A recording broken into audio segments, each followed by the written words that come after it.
Some loves refuse to die even when death has claimed them. Sometimes the heart knows what the mind cannot accept, that somewhere, somehow, the one you lost is still fighting to find their way back to you. At dawn in a Viking village, a dying woman collapsed in the square. When giant warrior Torvid lifted the cloth from her face, he saw the impossible. It was Astrid, his beloved, lost 10 years ago when raiders burned her village. She was scarred and older now, a hunted widow who had betrayed her own clan to save him. As she gasped for breath in his arms, Torvid faced his greatest battle, not with sword and shield, but with time itself. The people hunting her were coming, and they would kill anyone who helped her. But could a warrior who had lost everything once bear to lose her again? Before we jump back in, tell us where you're tuning in from, and if this story touches you, make sure you're subscribed, because tomorrow I've saved something extra special for you. The morning sun cast long shadows across the village of Nordheim as Torvid carried the unconscious woman through his doorway. His hands, scarred from years at the forge, trembled as he laid her upon his simple wooden bed. The silver pendant at her throat, torn and blackened with age, caught the light filtering through his window. He recognized it immediately. The mark of Clan Ravencrest, the very people who had once called for his blood. Torvid's home reflected the man he had become over the past decade. Where once his walls had displayed weapons of war, now they held the tools of creation. His father's forge hammer hung above the hearth, its worn handle polished smooth by generations of use. The massive Viking had chosen to build rather than destroy, to heal rather than harm. Yet as he gazed upon Astrid's pale face, memories of his former life surged through him like wildfire. He had been 25 when he first saw her at the Harvest Festival. She was 18 then, with golden hair that caught sunlight like spun silk and eyes the color of winter frost. Her laughter had carried across the meadow where young people danced around the great bonfire, and something in that sound had reached into his chest and claimed his heart forever. Their love had bloomed in secret during that golden autumn. Torvid was merely a warrior then, landless and without title, while Astrid was daughter to Jarl Magnus of Ravencrest, a match her father would never approve. They had met in hidden glades, where ancient oaks whispered their secrets, and by the river's edge, where she would weave flowers into his dark beard, while he spoke of dreams beyond warfare. "I want to be more than a weapon," he had told her one evening as they lay beneath the stars. "When this is over, when the raiding seasons end, I want to create something lasting." She had traced the scars on his chest with gentle fingers. "What would you create?" "A life," he had said simply. "With you," but winter had brought war. The neighboring clans united against Ravencrest, and Torvid found himself caught between duty to his sworn lord and love for his enemy's daughter.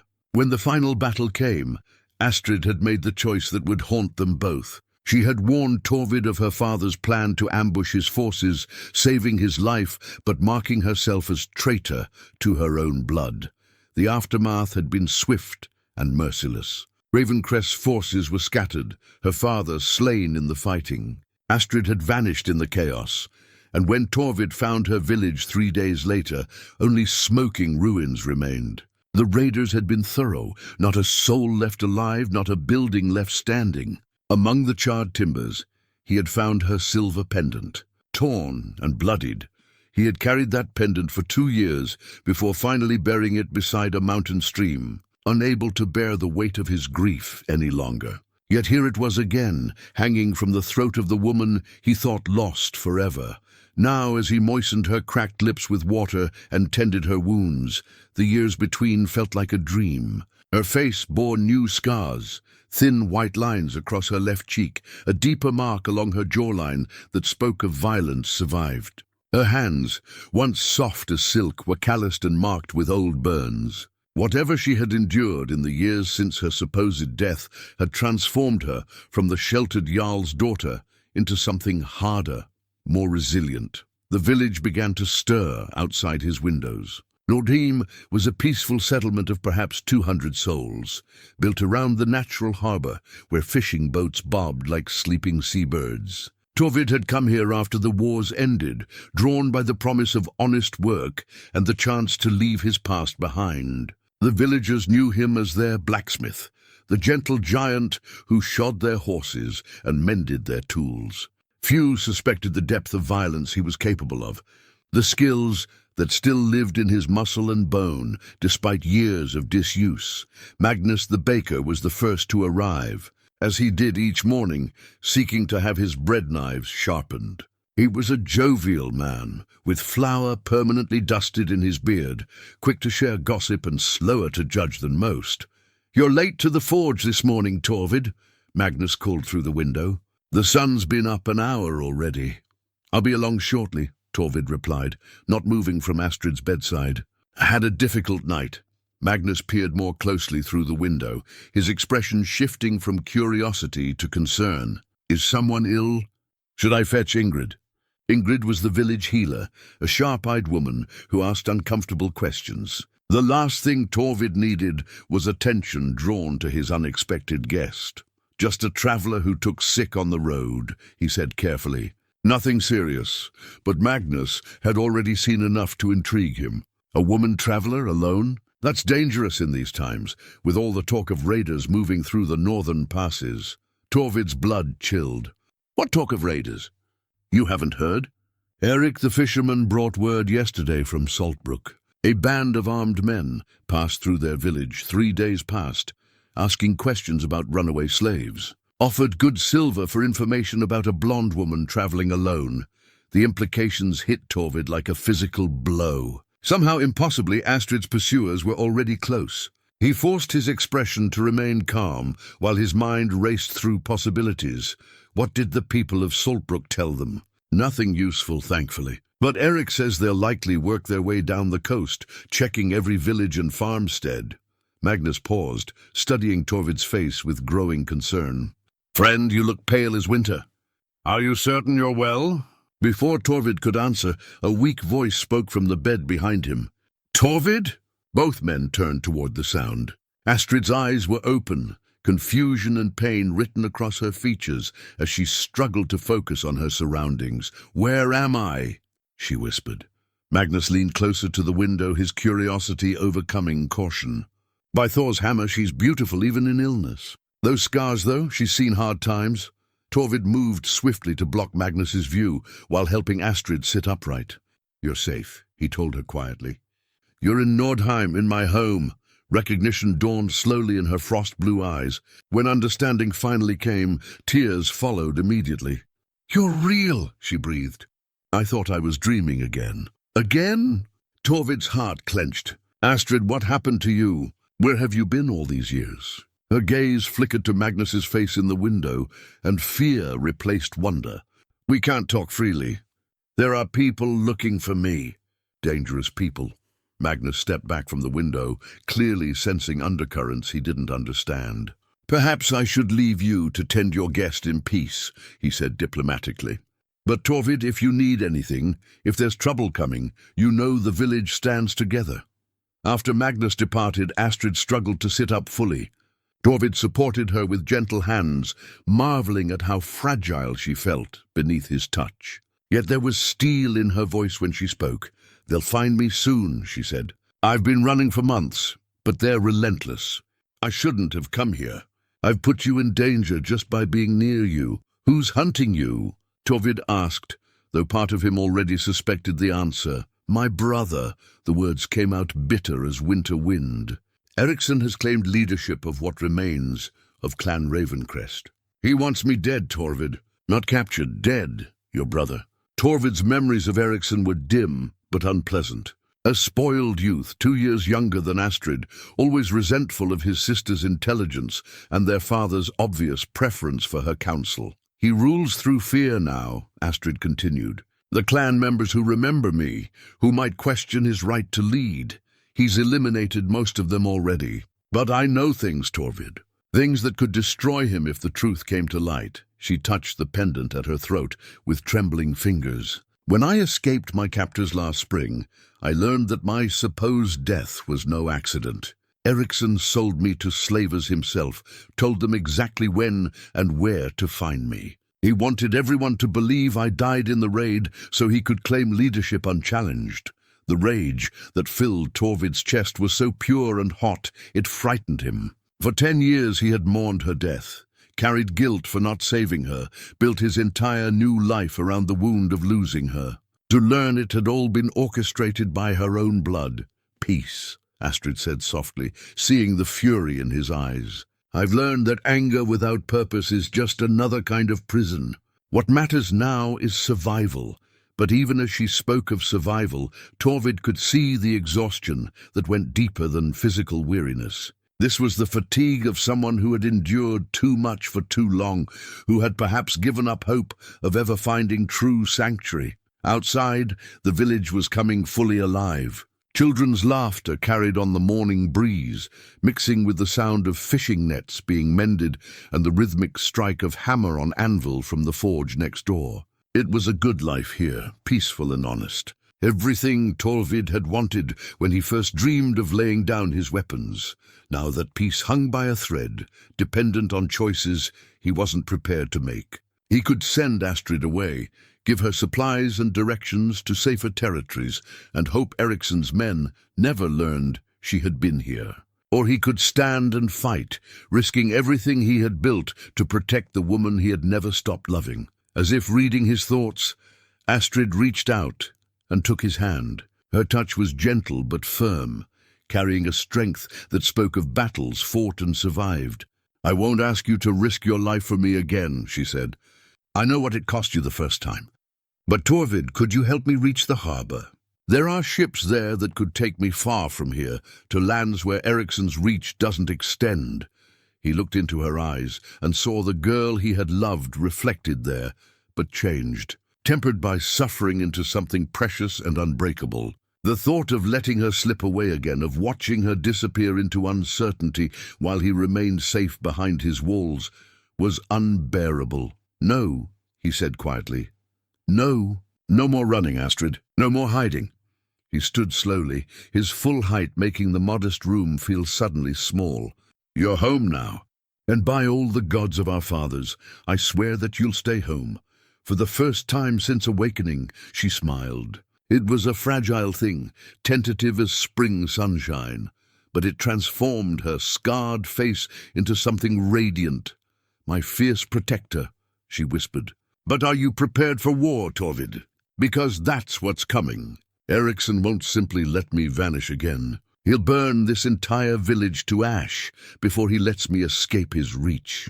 Torvid moved to the great hearth where his father's hammer hung. His hands that had learned to create rather than destroy, closed around the familiar weight of the weapon's handle. "Then let him come," he said simply. "Some things are worth fighting for." 3 days passed in uneasy peace. Astrid regained her strength slowly, and with it came fragments of her story, pieces of a puzzle too terrible for Torvid to fully comprehend.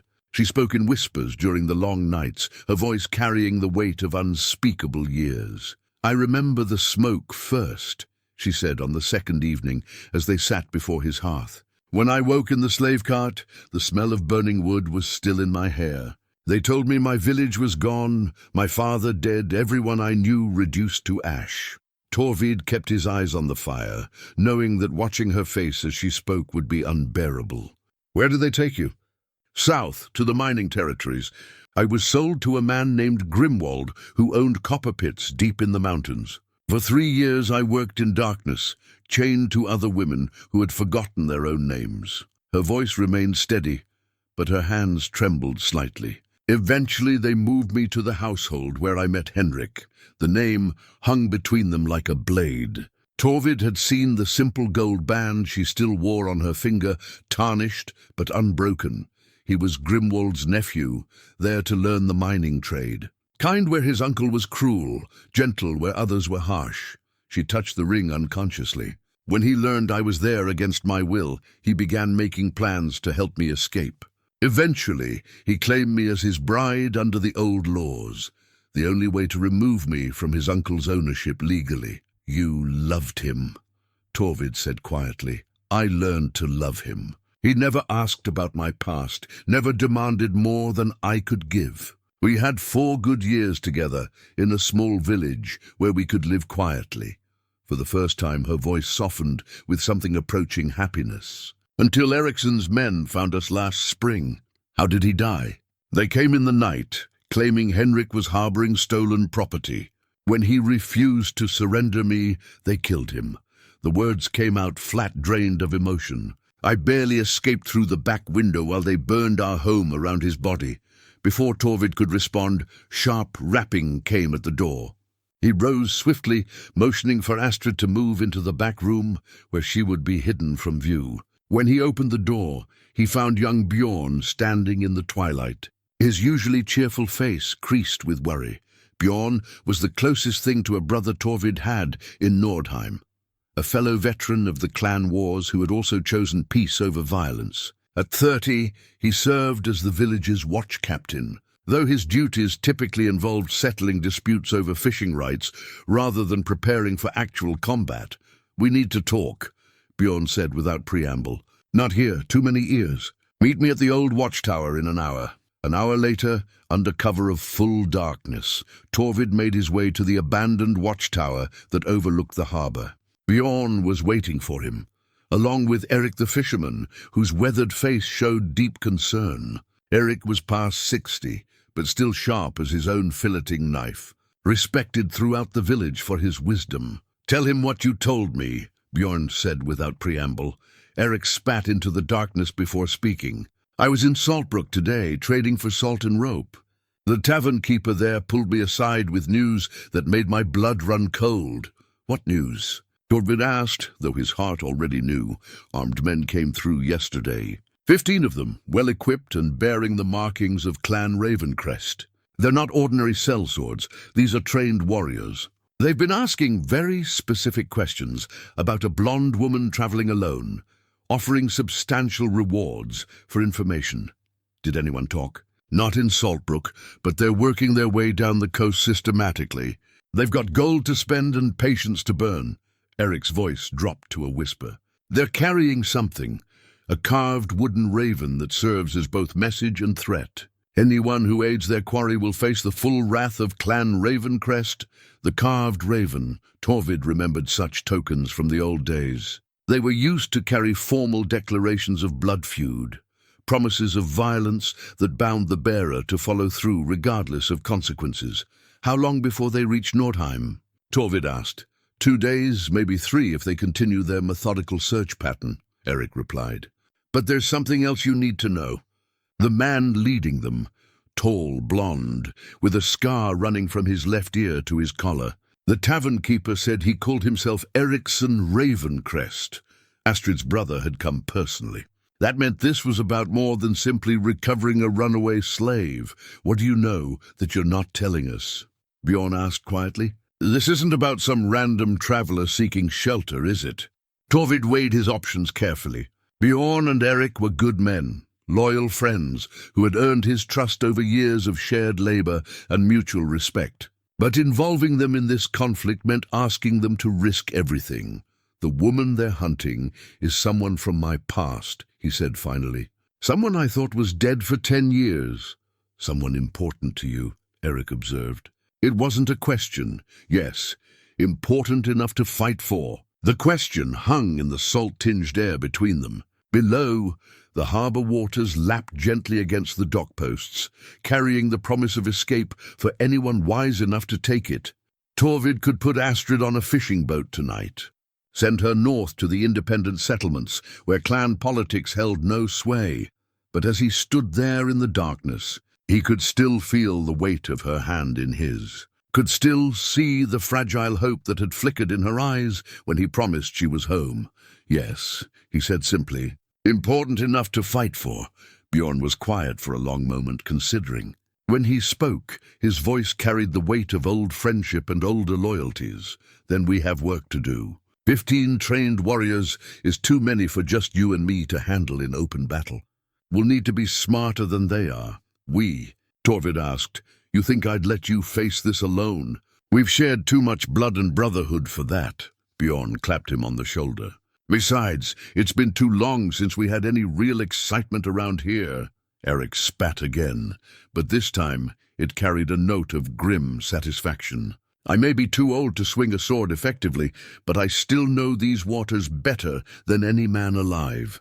If it comes to evacuation, I can have boats ready within the hour." When they finally parted ways, Torvid returned home to find Astrid sitting by the window, staring out at the star-filled sky.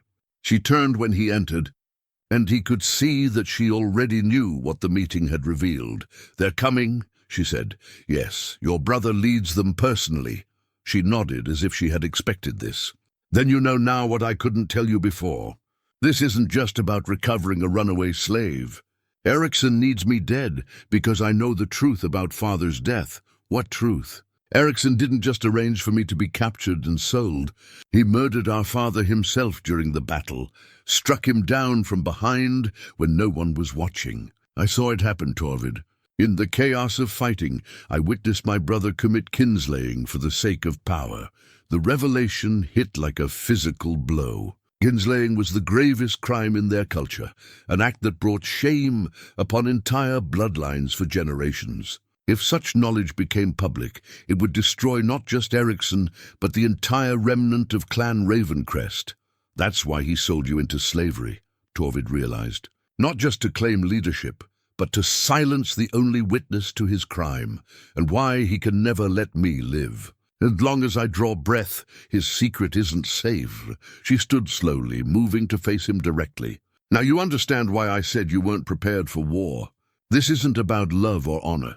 This is about a man who has already committed the unthinkable, trying to cover his tracks with more blood. But rather than intimidate him, the knowledge only strengthened Torvid's resolve. This wasn't simply about protecting the woman he loved. It was about ensuring that justice finally found a kinslayer who had escaped consequences for too long. "Let him come," Torvid said quietly. "Some secrets are too dark to keep hidden forever." The nightmares began that very night. Torvid woke to the sound of Astrid's muffled screams, her body rigid with terror as she fought invisible bonds in her sleep. On her wrists, the marks of old shackles showed white against her skin, broken iron bands she still wore, like grim reminders of her captivity. "No," she whispered, still trapped in dreams. "Please, not the darkness again." Torvid touched her shoulder gently, speaking her name until her eyes opened. When awareness returned, shame followed immediately. She pulled away from his comforting presence, wrapping her arms around herself as if she could contain the memories by force. "I'm sorry," she said. "I thought they would stop once I felt safe again. There's nothing to apologize for." He kept his voice calm, though seeing her suffer tore at his heart. "You've survived things that would break most people. Healing takes time." But as the days passed and the nightmares continued, Torvid began to understand the true depth of what Astrid had endured. The confident, spirited girl he had known was still there, but she had been forged into something harder by years of brutality. She startled at sudden sounds, positioned herself where she could see all exits, and never fully relaxed even in his presence. The broken shackles told their own story. When he asked about them, her answer was simple and devastating. "I kept them as a reminder," she said, "so I would never forget what men are capable of when they see others as property rather than people." The village council meeting was called for the second evening. Nordheim's governing body consisted of 7 elders, chosen for their wisdom and experience rather than their bloodlines. They gathered in the great hall as sunset painted the sky crimson, their faces grave with the weight of impending decision. Gunnar the Wise, eldest among them at 73, spoke first. His white beard was braided with silver threads, and his eyes held the accumulated knowledge of decades spent settling disputes and guiding the community through difficult times. "We've heard rumors," he began without preamble. "Talk of armed men searching the coastal villages. Some say they seek a runaway slave. Others whisper of blood feuds and ancient grievances. What we need to know is whether this threat extends to our village." Torvid stood before them, choosing his words carefully. These people had accepted him as one of their own, trusted him with their tools and their children's safety. He owed them honesty, but revealing too much about Astrid's identity could endanger everyone. "The woman I'm protecting is being hunted by men who wish her harm," he said. "She's committed no crime beyond surviving when others wanted her dead. But yes, her presence here could bring danger to Nordheim." Bjorn stepped forward, his hand resting on his sword hilt. 15 armed men approach our village. They've made their intentions clear through intimidation and threats. The question isn't whether we face danger, it's how we choose to meet it. Astrid Shipwright, the village's master carpenter and the only woman on the council, spoke with characteristic directness. "Some among us say we should simply hand over whoever they seek. Save ourselves the trouble of fighting someone else's battles." Murmurs of agreement rippled through the gathered villagers. Fear was a reasonable response to the threat they faced. But Torvid felt his temper flare at the suggestion of abandoning Astrid to her enemies. "Would you hand over your own daughter if strangers came demanding her?" he asked, his voice carrying across the hall. "Would you trade an innocent life for the promise of safety?" "That depends," replied Halvard the merchant, a practical man who dealt in coin rather than sentiment. "What has this woman done to earn such relentless pursuit? Innocent people don't typically have armies hunting them." Before Torvid could respond, a new voice cut through the debate. Astrid herself stepped into the hall, having slipped in during the discussion. She moved with quiet dignity, despite the obvious cost of appearing before so many strangers. "My name is Astrid Ravencrest," she said, her voice carrying clearly through the sudden silence. "I am the daughter of Jarl Magnus, and I stand accused of no crime save witnessing my brother's kinslaying and surviving his attempts to silence me." The revelation sent shockwaves through the assembly. Kinslaying was not merely murder, it was an abomination that violated the most sacred bonds of family and clan. Everyone present understood the implications immediately. Gunnar leaned forward, studying Astrid with new interest. "You claim your own brother killed your father. I witnessed it during the battle 10 years ago. Eriksson struck down our father from behind, then arranged for my capture and sale into slavery to prevent me from revealing his crime." She stood straight despite her obvious exhaustion. "Now he comes to finish what he started, and I won't let innocent people suffer for my survival. What do you propose?" asked Astrid Shipwright. "Give me a boat and supplies. Let me sail north before they arrive. Your village need never know I was here." But Torvid stepped beside her, his presence a silent declaration of support. "She's not going anywhere. This woman saved my life once, and I won't abandon her now." "One man against 15 trained warriors," Halvard observed dryly. "The mathematics are not encouraging." "Not one man," Bjorn interjected. "At least 2. And before you start counting, remember that Torvid and I have faced worse odds and survived." Eric the fisherman spoke from the back of the hall. 3, I may be old, but I can still handle a blade when necessary."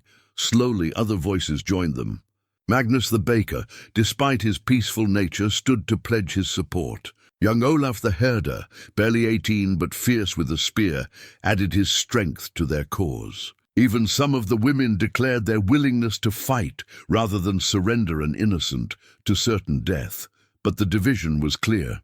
Perhaps half the village stood ready to defend Astrid, while the others favored appeasement or neutrality. The unity that had made Nordheim strong was fracturing under the pressure of external threat. Gunnar called for order with his staff, the carved oak striking the stone floor with authority. "We cannot make this decision in haste or anger.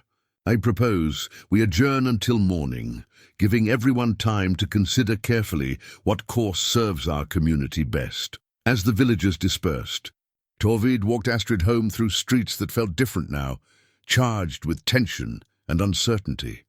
Some faces they passed showed sympathy and determination. Others displayed fear, resentment, or calculation. "I've divided your village," Astrid said quietly. "This is exactly what I hoped to avoid." "You've revealed who they truly are," Torvid replied. "In times of crisis, people show their real character. Some choose courage, others choose fear. But the choice was always theirs to make. At home, they sat before the fire while outside the village settled into uneasy rest. Tomorrow would bring decisions that would shape not just their own fates, but the future of everyone in Nordheim. "There's something else," Astrid said eventually. "Something I haven't told you about why Eriksson wants me dead so desperately." "What?" "Our father didn't just lead Clan Ravencrest. He was the keeper of an ancient secret, the location of the gold mines that funded our clan's power for generations. That knowledge died with him, except for one person who overheard his final words. You." "Yes. Eriksson has spent 10 years searching for those mines without success. He needs me alive long enough to extract that information, but dead afterward to ensure his secret remains safe." She met his eyes directly. The gold he could claim with that knowledge would make him one of the most powerful Jarls in the Northlands. The implications were staggering. This wasn't just about silencing a witness to kinslaying. It was about vast wealth and the power that came with it. "How much gold?" Torvid asked. "Enough to buy armies. Enough to reshape the balance of power among all the clans." Astrid's voice carried the weight of terrible knowledge. "Enough to ensure that tomorrow's battle is only the beginning." Dawn brought Torvid to the ancient runestone that marked Nordheim's northern boundary. The granite monument stood twice his height, carved with protective symbols by the village's founders 3 generations past. Weathered by wind and time, the runes still held power for those who believed in the old ways. Beside the stone sat Ingrid the Wise Woman, her silver hair braided with herbs and her eyes sharp as winter ice. At 65, she served as both healer and spiritual guide, keeper of traditions that predated Christianity's arrival in their lands. Torvid had come seeking counsel, though he wasn't certain what wisdom she might offer. "You carry the weight of impossible choices," she observed, without looking up from the small fire where she brewed her morning tea. "I can see it in the set of your shoulders. The village is divided. Half want to fight, half want to surrender her to save themselves. Both sides have valid concerns, and what does your heart tell you?" Torvid studied the runes carved deep into the stone. Protection, strength, endurance, qualities their ancestors had valued above gold or comfort. "My heart tells me that some things are worth any risk, but my mind reminds me that I have no right to make that choice for others." Ingrid finally looked at him, her gaze piercing. "Bring her to me, this woman who has caused such turmoil. I would speak with her before the council makes its final decision." When Torvid returned with Astrid an hour later, he found the wise woman waiting beside a different fire, one that burned with aromatic woods and cast strange shadows despite the bright morning sun. Astrid approached cautiously, her instincts warning her of something beyond ordinary scrutiny. "Sit," Ingrid commanded gently. "Let me see what 10 years of suffering has made of Magnus's daughter." Astrid settled across from the wise woman, her posture defensive but respectful. "You knew my father? I delivered you into this world 33 years ago. Your first cry was so fierce that the midwives joked you would grow to be a shield maiden." Ingrid's weathered hands moved to Astrid's face, turning it to catch the firelight. "The scars tell stories of survival. The eyes tell stories of loss. But there's something else, strength that wasn't there before. Captivity taught me many things, including herb lore, I suspect." "Show me your hands." Puzzled, Astrid extended her palms. Ingrid examined them carefully, noting calluses, stains, and small scars that spoke of specific knowledge. Valerian root for sleep disorders, willow bark for pain, foxglove for heart ailments, though dangerous in wrong amounts. Ingrid nodded approvingly. "You learned from someone skilled. There was an old woman in the mining camp. She taught me what she could before the overseers discovered our lessons." Astrid's voice softened with memory. "She said knowledge was the one thing they couldn't steal from us. Wise counsel. And this knowledge, you've used it since your escape." "When I could. There were villages along my path where sick children needed tending, or where women suffered in childbirth with no one skilled to help them. For the first time since awakening in Torvid's home, Astrid smiled genuinely. It felt good to heal, instead of merely survive.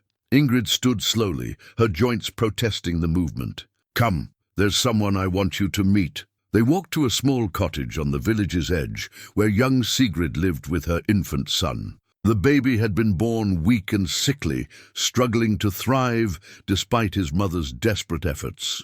Sigrid was barely 20 herself, widowed when her husband drowned in a fishing accident just weeks before the birth. "The child still won't feed properly," Sigrid explained tearfully. "Ingrid has done what she can, but he grows weaker each day." Astrid knelt beside the infant, her trained eyes taking in his pale complexion and labored breathing. Without hesitation, she began examining him with gentle, practiced hands. "When did he last pass water?" she asked. "Yesterday morning." "Nothing since then." "And his bowel movements?" "None for 3 days." Astrid nodded thoughtfully. "May I?" At Sigrid's permission, she lifted the baby carefully, feeling his stomach and checking his skin tone. "He's not getting enough milk, but that's not the primary problem. There's a blockage in his system, probably from birth. Can you help him?" Sigrid pleaded. "Perhaps. I'll need specific herbs and clean water, heated to precise temperature." Astrid looked to Ingrid. "Do you have chamomile, fennel seed, and angelica root?" "In my stores, yes." "Good. And we'll need to prepare a special mixture, very precise amounts, or it could do more harm than good." For the next 2 hours, Astrid worked with focused intensity. She prepared herbal solutions, showed Sigrid new techniques for feeding, and provided treatments that gradually eased the infant's distress. By midday, the baby was nursing successfully for the first time in weeks. Sigrid wept with relief as her son fed greedily, his color already improving. "You've saved his life. How can I ever repay such a gift?" "By telling others what you've learned," Astrid replied simply. "Knowledge shared is knowledge multiplied." As they walked back toward the village center, Ingrid spoke thoughtfully. "Interesting approach, not just the healing but the teaching. Most practitioners guard their secrets jealously.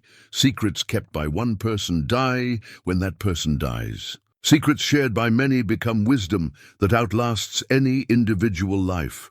Your father would be proud of what you've become." The words brought tears to Astrid's eyes. "I hope so. I've tried to honor his memory despite everything that's happened." "You have. And now you must decide whether to trust Nordheim with that same honor." They found the village buzzing with activity. Word had spread about Astrid's healing of Sigrid's child, and opinions were shifting among those who had previously favored surrendering her to her enemies. Magnus the baker approached them with flour-dusted hands and genuine warmth.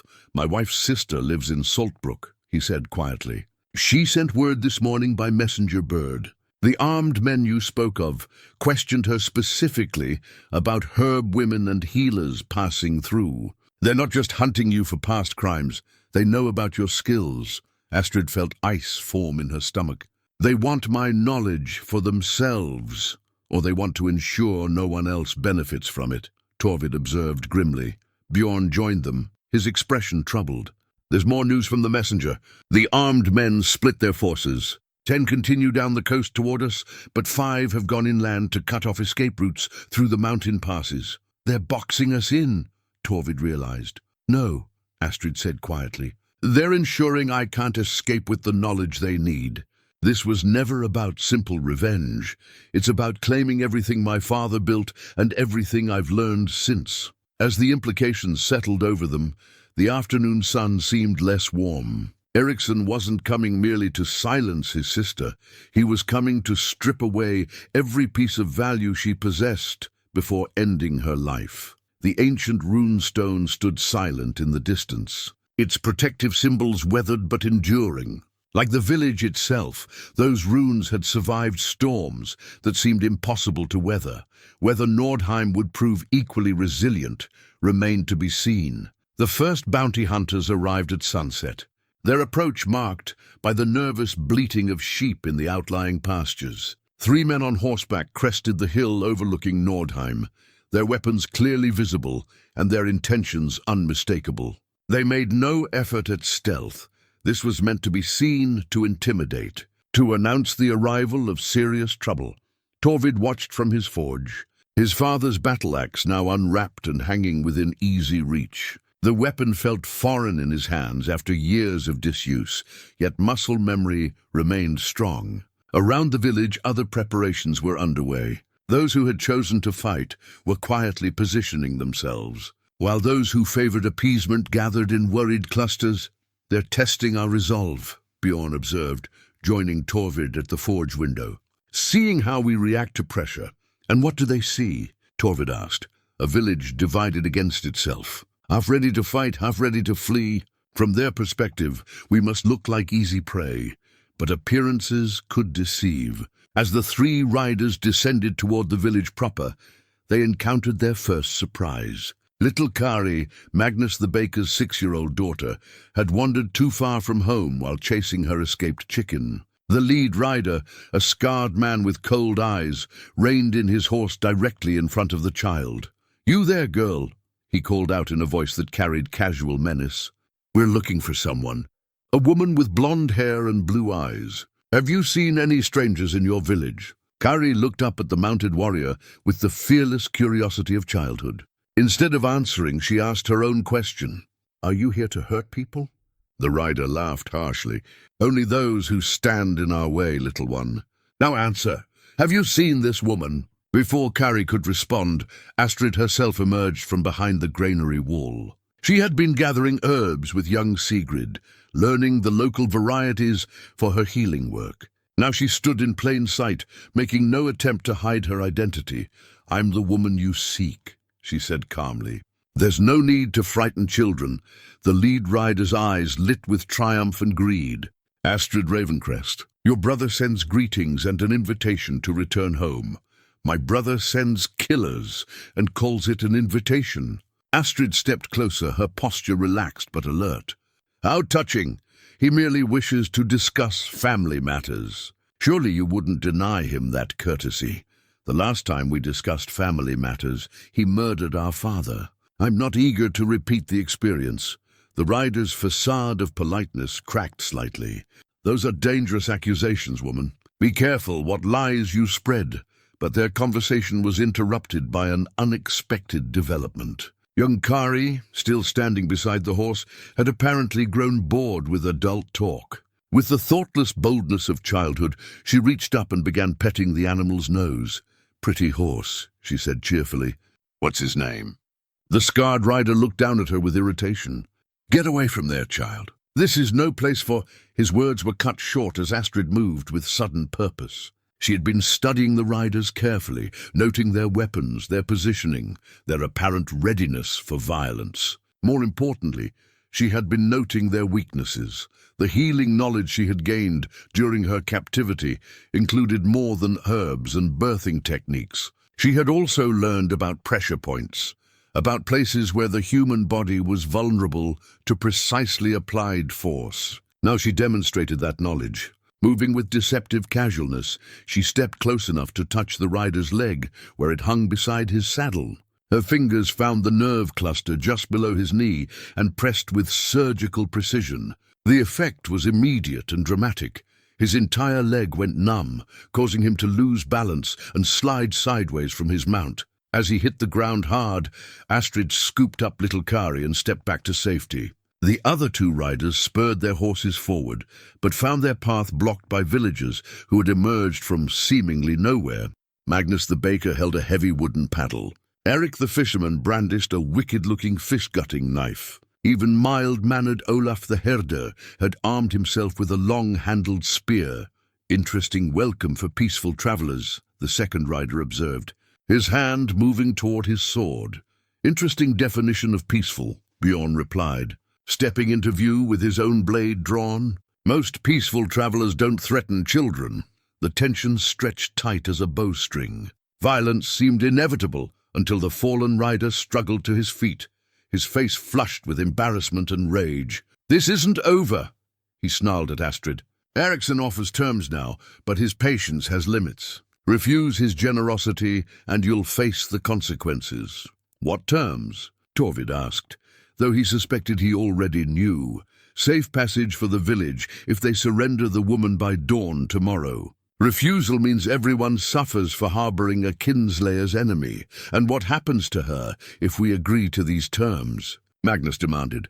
The scarred rider's smile held no warmth. "She faces justice for her crimes against Clan Ravencrest."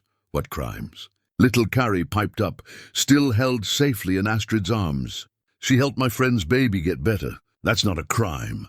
From the mouths of babes came truth that cut through diplomatic deception. The rider had no answer for the child's innocent logic, and his silence spoke volumes about the real nature of Ericsson's justice. After the three men departed, the leader walking stiffly due to his still numb leg, the villagers gathered in the great hall for another emergency council meeting. The division from the previous day remained, but the confrontation had clarified certain realities for everyone involved. They'll return with overwhelming force, Halvard the merchant pointed out. 3 scouts today, but 15 warriors tomorrow. We can't stand against those odds. We stood against 3 well enough, Bjorn countered. And did you see how quickly they retreated when faced with real resistance? Bullies often prove less formidable than they appear. Gunnar the Wise called for order. The immediate question is simple. Do we surrender Astrid to save ourselves, or do we stand and fight? There's a third option, Astrid interjected quietly. I leave tonight. Take a boat north as I originally suggested. Remove the source of conflict and let Nordheim return to peace. Absolutely not, Torvid said firmly. Running didn't save you before, and it won't save you now. Ericsson's men will simply follow you wherever you go. Then what do you propose? We end this, not by hiding or surrendering, but by facing the truth of what Ericsson has done, and ensuring justice finally finds him. Young Sigrid stood up, her infant son sleeping peacefully in her arms, the same child who had been dying just days before. This woman saved my baby's life.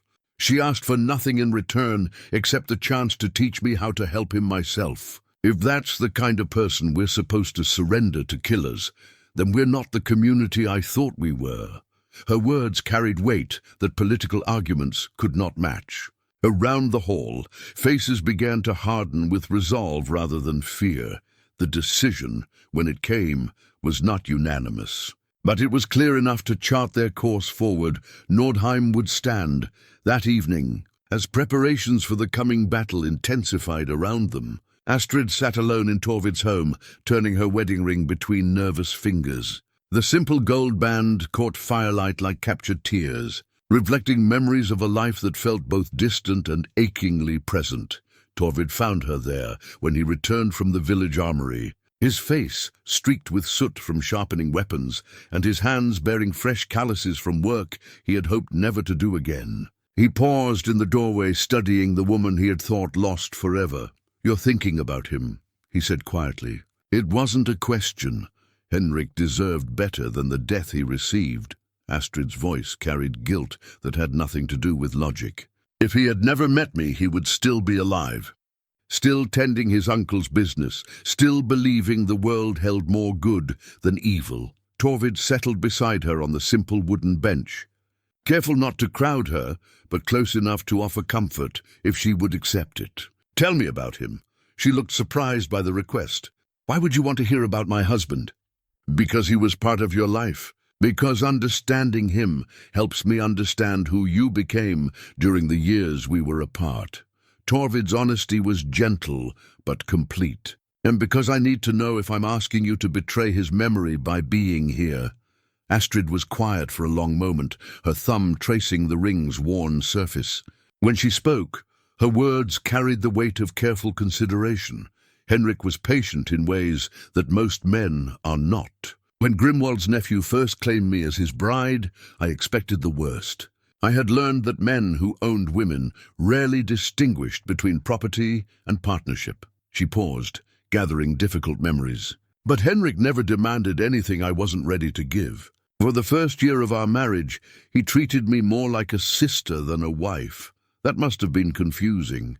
Healing, actually. He gave me time to remember that I was human, not just a commodity to be used or discarded. Slowly, very slowly, I began to trust him, and eventually I learned to love him, not with the passionate fire I had felt for you, but with deep gratitude and genuine affection. Torvid felt a stab of something that might have been jealousy, followed immediately by shame for the emotion. He sounds like a good man. He was. And when Ericsson's men came for me, Henrik fought them knowing he couldn't win. He bought me time to escape by sacrificing his own life. Fresh tears traced down her cheeks. I've carried guilt about that sacrifice every day since. Guilt? Torvid's voice sharpened with protective anger. You think his death was your fault? If I had been stronger, if I had learned to fight instead of just to heal, maybe I could have saved him. Maybe we could have escaped together. Or maybe you both would have died, and Eriksson would have one less witness to worry about. Torvid turned to face her fully. Astrid, survival isn't betrayal. Living isn't dishonoring the dead. Henrik chose to save you because your life had value to him. Don't diminish that choice by wishing you had died with him. Before she could respond, urgent knocking interrupted their conversation. Bjorn entered without waiting for permission, his face grim with fresh intelligence. They've made camp on the ridge overlooking our harbor, he reported. 15 men as expected, but they're not common sellswords. These are Eriksson's personal guard, veterans of a dozen campaigns, well-equipped and disciplined. How long before they attack? Torvid asked. Dawn, most likely. They're following the old traditions. Formal challenge delivered, ultimatum given, battle at first light. Very proper and honorable, if you ignore the part where they're hunting an innocent woman. Astrid stood abruptly, decision crystallizing in her expression. Then we use the hours we have left. Bjorn, how many villagers have committed to fight? 18 men and 6 women. Not warriors, but willing to stand their ground. Good. I want to meet with them all. If we're going to have any chance of survival, they need to understand exactly what they're facing. An hour later, Nordheim's defenders gathered in the Great Hall. They were a motley group. Fishermen and farmers, crafters and herders, united by determination, but lacking in military experience. Astrid stood before them, her bearing straight and her voice clear. Some of you may think this battle is about me, she began. That you're risking your lives to protect one person from her enemies. That's not true. This battle is about the kind of community you choose to be. Magnus raised his flour-dusted hand. What do you mean? Eriksson doesn't just want me dead. He wants to establish a precedent, that he can take whatever he desires from any village that lacks the strength to resist him. If Nordheim surrenders me without a fight, what happens when he returns next year demanding tribute? Or when other strongmen see that you can be intimidated into submission? The villagers exchanged troubled glances as the implications sank in. You're saying this is about more than one woman's fate, Gunnar observed. I'm saying this is about whether peaceful communities can exist in a world where violent men believe they can take whatever they want through force. Astrid's voice carried absolute conviction.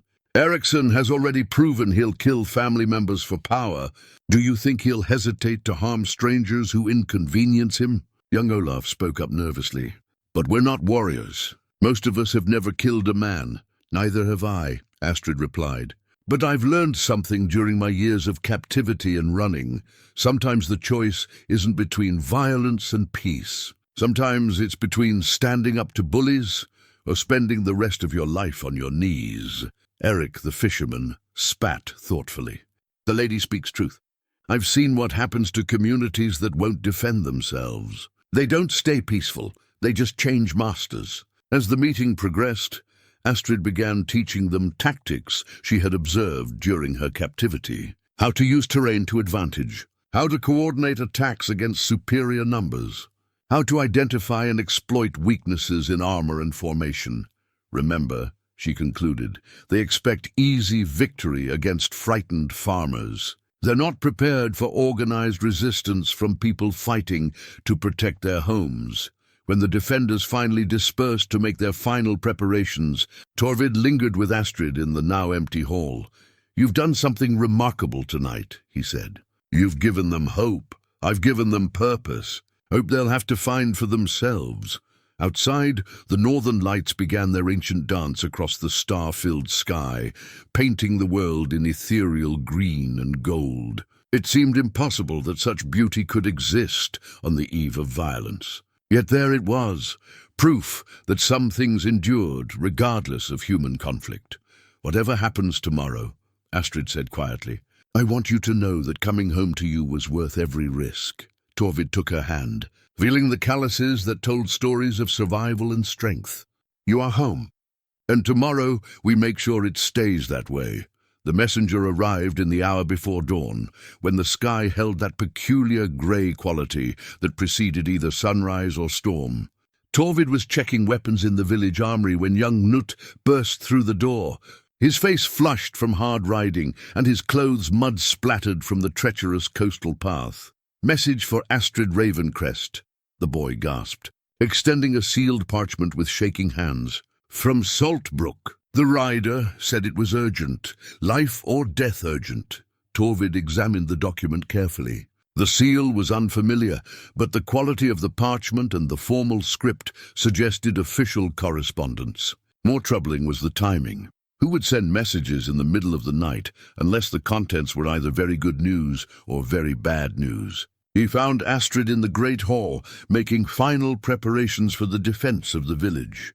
She had been working with Ingrid to prepare healing supplies for the wounded they expected to treat. Her movements efficient despite the obvious strain of impending battle. "A message came for you," Torvid said, handing her the parchment. "From Saltbrook." Astrid's face went pale as she recognized the formal seal. "This is from the law speaker's office. They only send official documents for matters of legal significance." She broke the seal with trembling fingers and read the contents slowly, her expression shifting from confusion to shock to something approaching disbelief. When she finished, she read the document again, as if the words might change upon second review. "What does it say?" Torvid asked, though her expression already told him the news was significant. "It's a death certificate," she said slowly. "My death certificate, dated 10 years ago, properly witnessed and legally filed." She looked up at him with eyes wide with realization. "But that's not the shocking part. What is?" "Look at the signature of the witness who reported my death." She handed him the document.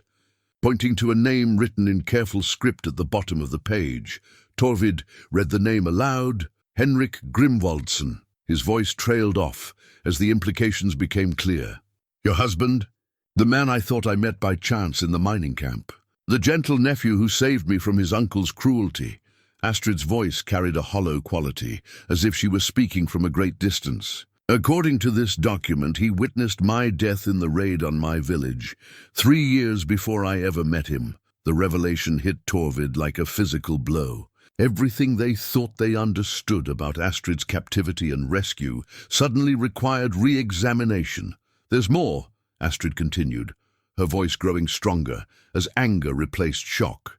"The document includes details about my supposed death that only someone present during the raid could know. The exact location where my body was allegedly found, the condition of my clothes, even the description of my silver pendant. But that means that Henrik was part of the original conspiracy, that my rescue wasn't chance, but careful planning, that everything he told me about being his uncle's nephew was a lie." She crumpled the parchment in her fist, then smoothed it out again with deliberate care.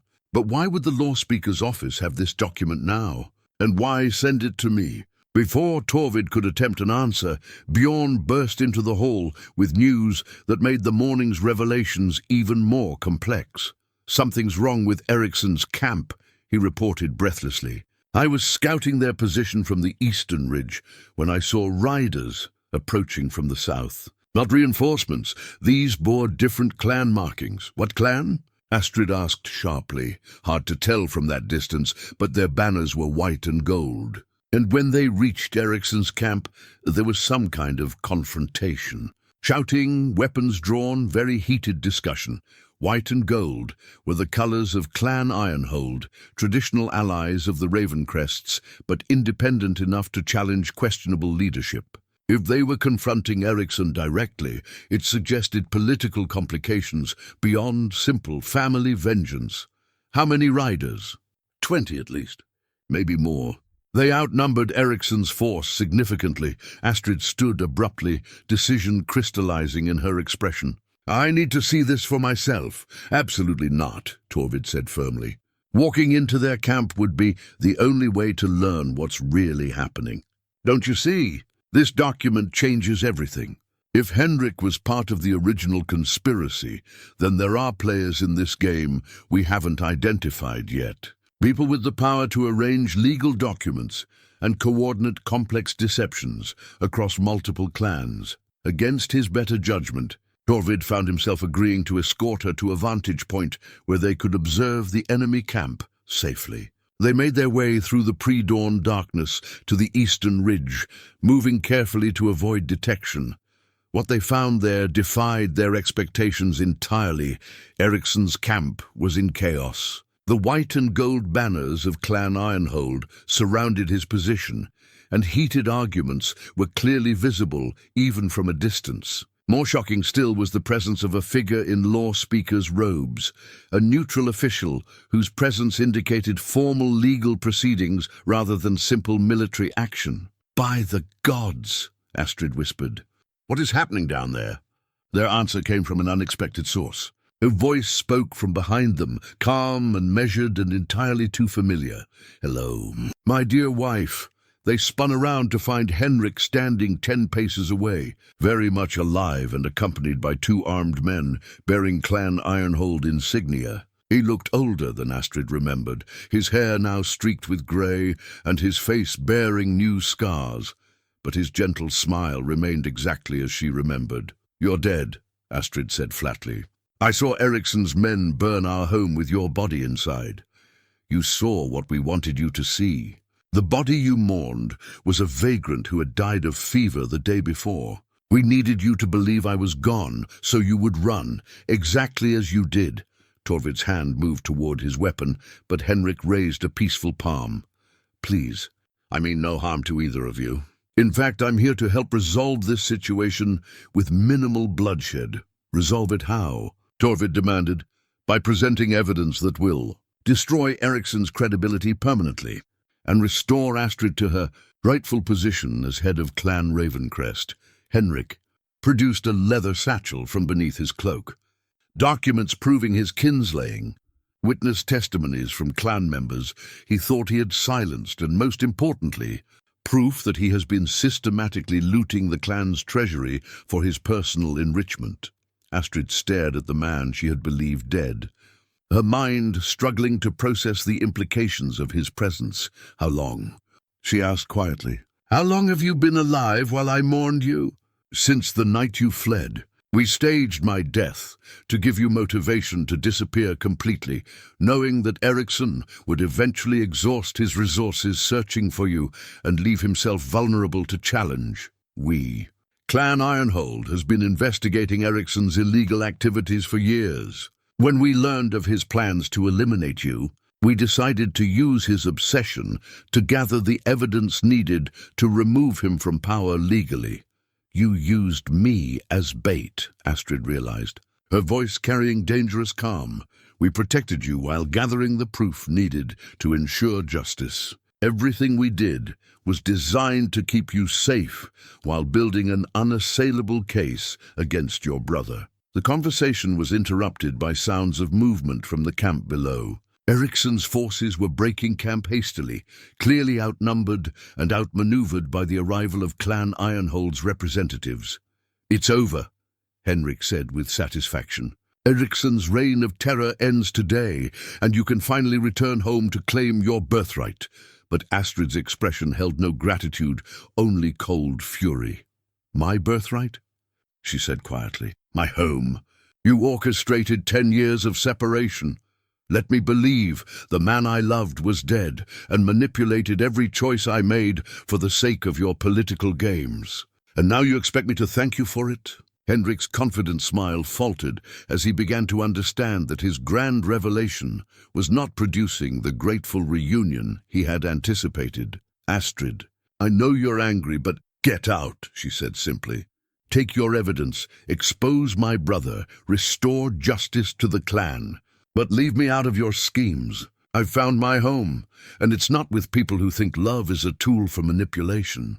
As Henrik and his escorts departed, looking confused and defeated, Astrid turned to watch the sunrise paint the sky in shades of gold and crimson.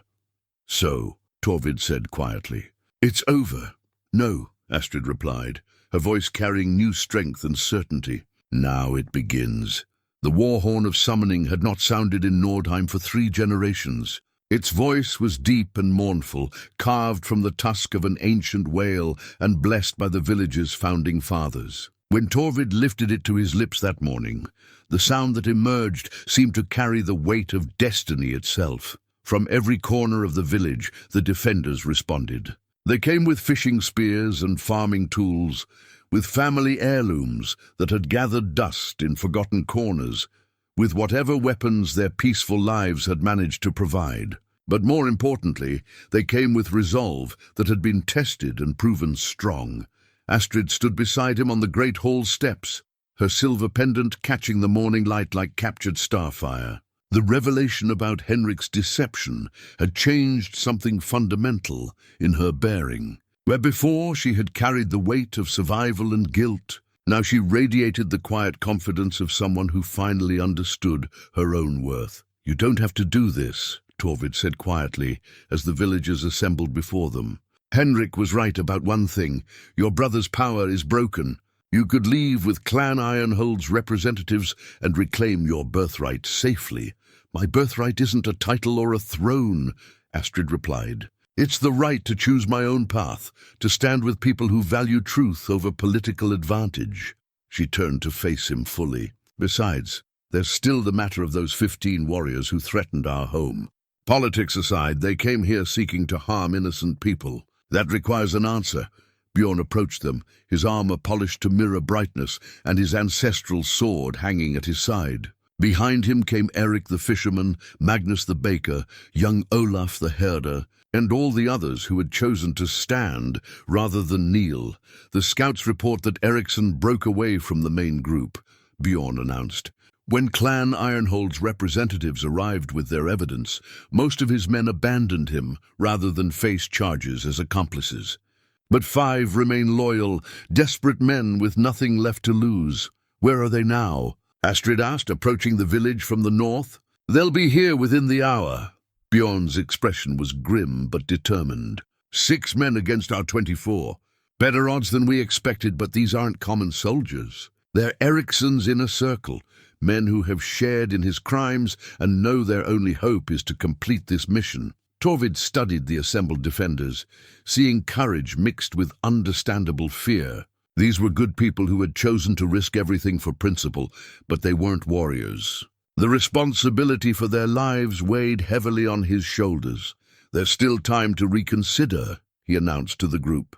"No one will think less of anyone who chooses to take their family to safety rather than fight." No one moved. Magnus the baker spat in the dust and hefted his iron-reinforced wooden paddle. "We've come this far together. No point in backing down now." Young Sigrid stepped forward, her infant son strapped securely to her chest and a determined gleam in her eyes. "This woman saved my child's life. More than that, she gave me knowledge to keep him healthy and strong. I won't hide while others fight for her safety." "Nor I," declared Ingrid the wise woman, "despite her advanced years. I've delivered half the babies in this village and tended their scraped knees and broken bones. I won't see them threatened by men who mistake cruelty for strength."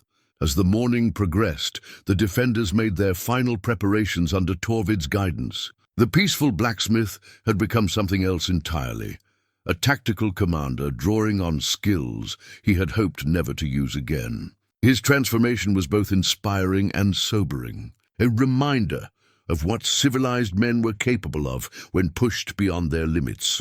"Remember," he addressed the group, "we're not trying to prove our courage or seek glory. We're protecting our home and our people. Fight smart, stay together, and trust in each other."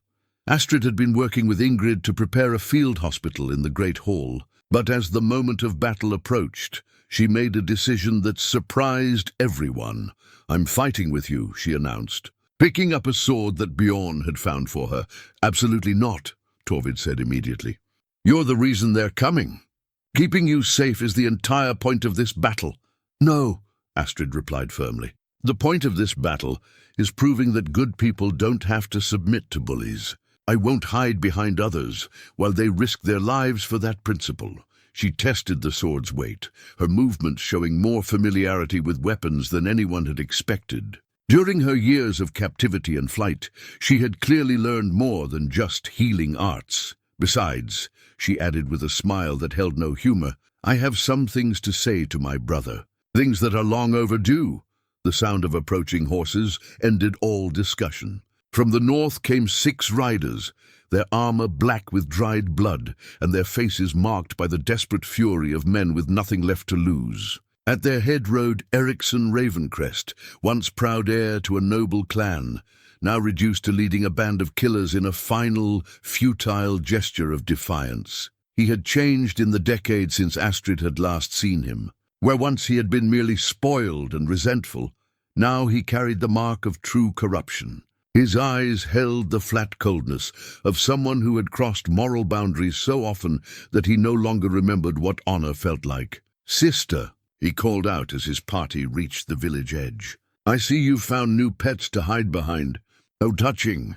I see you found new depths to sink to, Astrid replied, stepping forward with her sword held ready. Though I suppose murdering your own father set a standard that's hard to surpass. Ericsson's face twisted with rage at the public accusation. Careful what lies you spread, sister. The dead can't contradict your stories, but I can still arrange for you to join them. The dead speak loudly enough through the evidence they leave behind. Henrik brought documents proving your crimes. Witness testimonies, financial records, even the confession of the man you paid to arrange father's assassination. Henrik is dead. I killed him myself. You killed a vagrant and burned a stranger's body to fool me into believing he was gone. But Henrik lives, and he's spent 10 years gathering proof of every crime you've committed. Astrid's voice carried across the village square like a bell-tolling judgment. Your reign of terror is over, brother. The question now is whether you face justice with dignity or die like the coward you've become. Ericsson drew his sword, the steel singing as it cleared the scabbard. I prefer the direct approach to justice. As do I, Astrid replied, raising her own blade. But before the siblings could engage, Torvid stepped between them.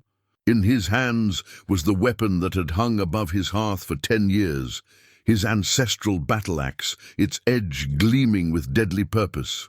You want her? He said quietly. You go through me first. And me, added Bjorn, moving to stand beside his friend. And me, declared Magnus, hefting his baker's paddle with surprising menace. One by one, the defenders of Nordheim stepped forward, forming a protective circle around their chosen leader. They were farmers and fishermen, crafters and herders, united by nothing more than the conviction that some things were worth fighting. For Ericsson looked at the assembled villagers with contempt. You would die for a woman who brought nothing but trouble to your peaceful lives? We die for the principle that good people don't kneel to evil ones, Gunnar the Wise replied with dignity that transcended his 73 years. It's a lesson you apparently never learned. The morning sun climbed higher, burning away the last traces of dawn mist and revealing the field of battle in stark clarity. 2 forces faced each other across the village square, 6 desperate criminals against 24 determined defenders. In the distance, the war horn's echo still lingered in the mountain valleys, carrying news of conflict to anyone who cared to listen. Whether it announced the end of Nordheim's peace or the beginning of a new chapter in its history remained to be determined. But as Astrid stepped forward to face her brother at last, her pendant blazing like silver fire in the morning light, one thing became absolutely clear. The time for running was over. The time for hiding was over. The time for letting others decide her fate was over. Now, finally it was time for justice. Very well. Brother, she said, her voice carrying the weight of 10 years' worth of suppressed fury. Let's finish what you started.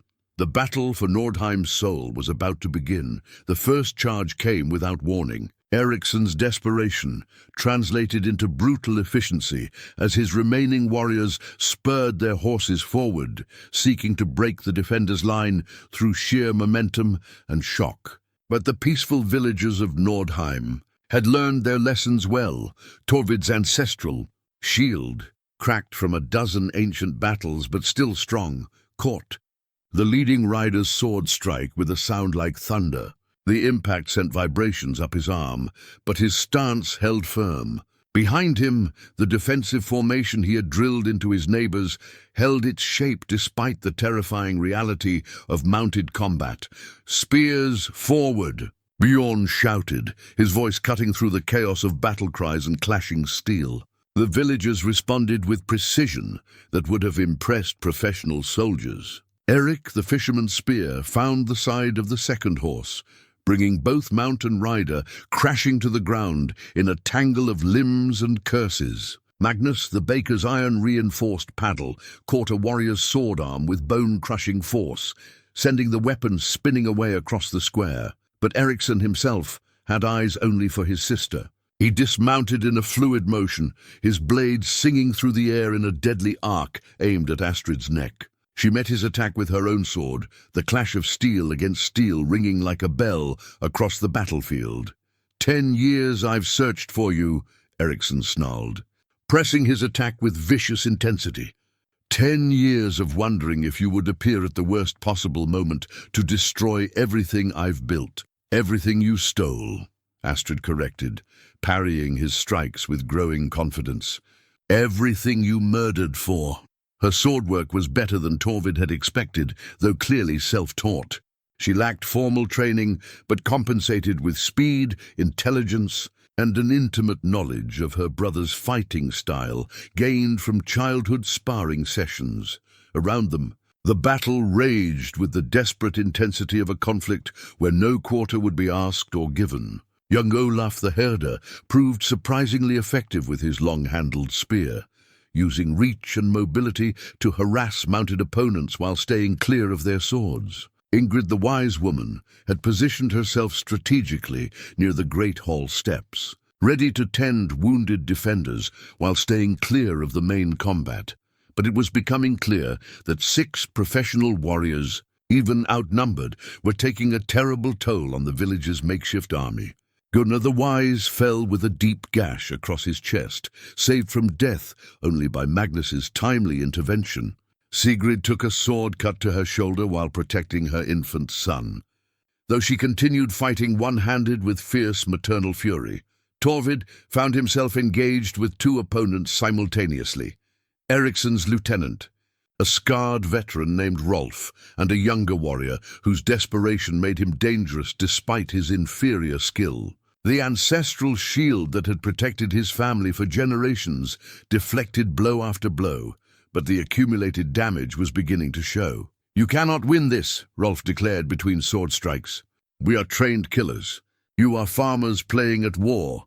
We are people fighting for our home," Torvid replied, his axe finding its mark in the young warrior's shield arm. "That makes us stronger than you can imagine." The tide of battle shifted when Astrid managed to disarm her brother with a clever bind that sent his sword skittering across the cobblestones. But instead of pressing her advantage, she hesitated, a moment of mercy that Ericsson exploited without shame. He drew a hidden dagger from his boot and lunged forward, the blade aimed at her heart. Only Bjorn's desperate tackle saved her life, though it left both men rolling in the dust as they fought for control of the weapon. "Enough!" Ericsson roared, breaking free and regaining his sword. Blood streamed from a cut on his forehead, and his earlier confidence had been replaced by the wild fury of a cornered animal. "I wanted to take you alive, sister, but you've made that impossible. Your death will have to suffice." He raised his blade for a killing stroke, but found his path blocked by Torvid's massive frame. The blacksmith-turned warrior stood between Ericsson and his target. The ancestral shield held steady despite the spiderweb of cracks that showed how much punishment it had absorbed. "You want her?" Torvid said quietly, his voice carrying absolute resolve. "Then prove you're worthy of the blood you claim to carry." "Gladly," Ericsson snarled, launching himself forward with renewed fury.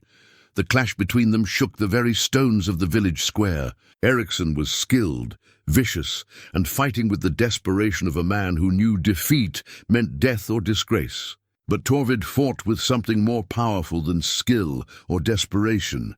He fought with love. Every blow he struck was powered by 10 years of grief and loss. Every defense he mounted was strengthened by the knowledge that Astrid's life depended on his success. When Ericsson's sword found its way past his guard to open a deep cut along his ribs, Torvid barely felt the pain. All that mattered was standing between evil and the woman he had thought lost forever. Around them, the battle reached its crescendo as the villagers' courage finally began to overcome their enemy's superior training. The question now was whether that would be enough. The duel between Torvid and Ericsson raged across the village square with the fury of a summer storm. Each clash of their weapons sent sparks flying, illuminating faces twisted with effort and determination. But it was becoming clear that Ericsson's desperation was driving him beyond the bounds of honorable combat. When his direct attacks failed to penetrate Torvid's defense, he began fighting dirty, throwing sand in his opponent's eyes, attempting to trip him with sudden kicks, even grabbing a handful of loose cobblestones to hurl at the larger man's head. "Stand and fight like a warrior," Torvid growled, wiping grit from his eyes. "I'll fight like whatever it takes to win," Ericsson snarled back, circling for another attack, but his words carried to other ears. Around the square, his remaining followers began to realize that their leader's honor was as corrupted as his claim to power. One by one, they found themselves abandoned by the desperate fury that had sustained them through the battle's opening moments. Young Olaf the herder, bleeding from multiple wounds but still standing, managed to bring down Rolf the lieutenant with a perfectly timed spear thrust. Magnus the baker, his bread paddle splintered but his spirit unbroken, cornered another of Ericsson's warriors against the granary wall. The tide was turning decisively in favor of the defenders. Astrid retrieved her fallen sword and moved to join the final confrontation. But Torvid waved her back with his free hand. "This is between us now," he called out, never taking his eyes off Ericsson. "Some things a man must finish himself," Ericsson laughed bitterly. "How noble! How utterly predictable! You always were too concerned with honor, blacksmith. That's why you'll lose." He feinted left, then spun right, his blade seeking the gap between Torvid's ribs and his battered shield. But the attack never landed. Instead, Ericsson found himself face to face with something he had never expected to encounter: the cold, calculating fury of a man who had finally stopped holding back. Torvid's axe swept in a devastating arc that shattered Ericsson's sword at the hilt, leaving him holding nothing but a useless metal stub. The follow-through brought the flat of the blade around in a blow that sent the kinslayer sprawling across the cobblestones. "Yield!" Torvid commanded, standing over his fallen opponent with the axe raised for a killing stroke. But Ericsson was far from finished. As he fell, his hand found the dagger that had fallen from Bjorn's grip earlier in the battle. With the last of his strength, he rolled onto his back and hurled the blade with deadly accuracy, not at Torvid, but at Astrid. "If I can't have the gold, no one can," he screamed. Time seemed to slow as the dagger spun through the air toward its target. Astrid saw it coming, but knew she couldn't dodge in time. The blade would find her heart, and Ericsson would claim victory from the jaws of defeat, but the killing stroke never fell. Torvid's ancestral shield, cracked and battered from the day's fighting, intercepted the dagger's flight. The blade struck the ancient wood with a sound like breaking thunder, and the shield finally gave way, splitting cleanly in half and falling to the ground in pieces. The destruction of his family's most treasured heirloom seemed to drain the last of Torvid's restraint. When he turned back to face Ericsson, his expression held a finality that needed no words. "Your brother's reign ends here," he said quietly, raising the axe for the final time.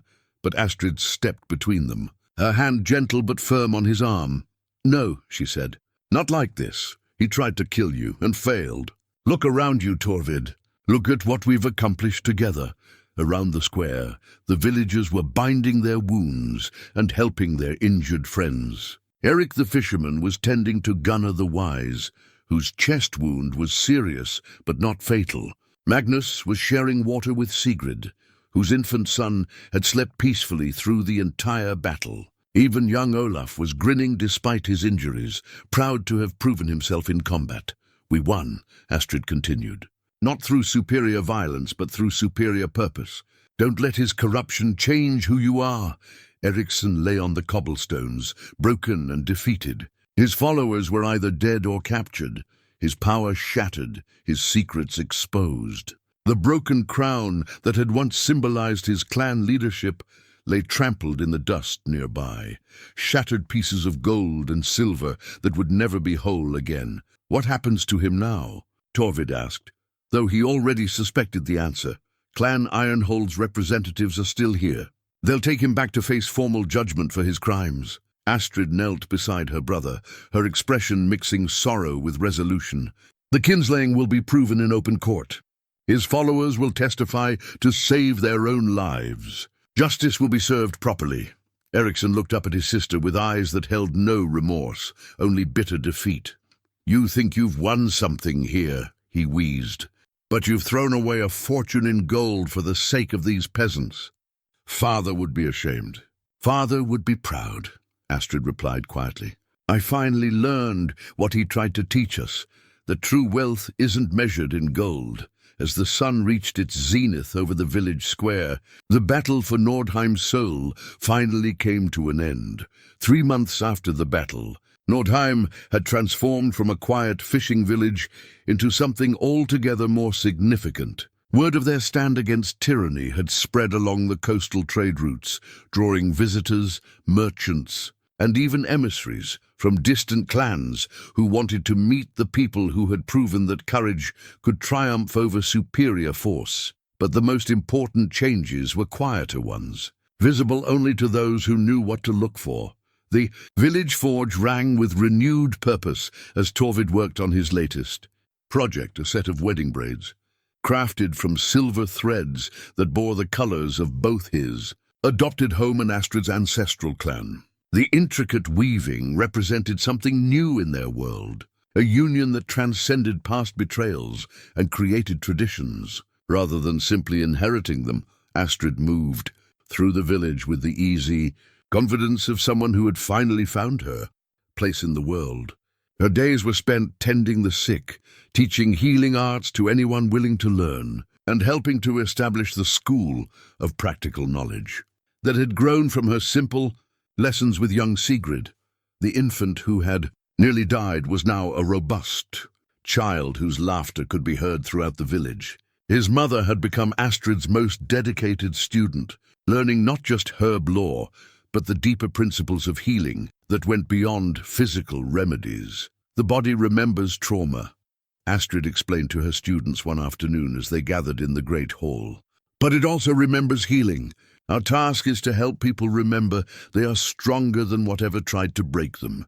The words carried weight that came from lived experience rather than academic theory. Everyone in Nordheim knew Astrid's story now, not just the dramatic events of her return, but the quiet courage of her daily choice to build rather than destroy, to heal rather than seek revenge. Eric the fisherman had returned from his latest trading voyage with news from the wider world. Eriksson had faced formal judgment before the assembled clans and been found guilty of kinslaying, theft, and conspiracy. His punishment was exile and the stripping of all clan rights, a fate considered worse than death among their people. He won't trouble anyone again, Eric reported to the village council. Clan Ironhold has assumed temporary leadership of Ravencrest's territories until a proper successor can be chosen. What about the gold mine? Magnus asked. The location that Astrid supposedly knew? Astrid smiled from her place beside Torvid on the council bench. There never was a gold mine. Father's wealth came from trade agreements and careful alliances, not hidden treasure. I let people believe otherwise, because it gave me value as a captive rather than simply being disposed of. The revelation drew appreciative chuckles from the assembled villagers. Even in her darkest moments, Astrid had been thinking strategically, using her captor's greed to ensure her own survival. Gunnar the Wise, now fully recovered from his battle wounds, spoke with the authority of his years. The clans have formally offered to restore you to leadership of Ravencrest with full honors and apologies for the injustices you suffered, and I've formally declined, Astrid replied. Power that comes from birthright alone isn't worth having. I'd rather earn my place through service than inherit it through bloodlines. The wedding ceremony took place on the autumn equinox, when the village celebrated the balance between light and darkness, growth and rest, memory and hope. The ancient traditions were honored, but new elements were woven throughout, symbols of healing and reconciliation, vows that spoke of partnership rather than possession.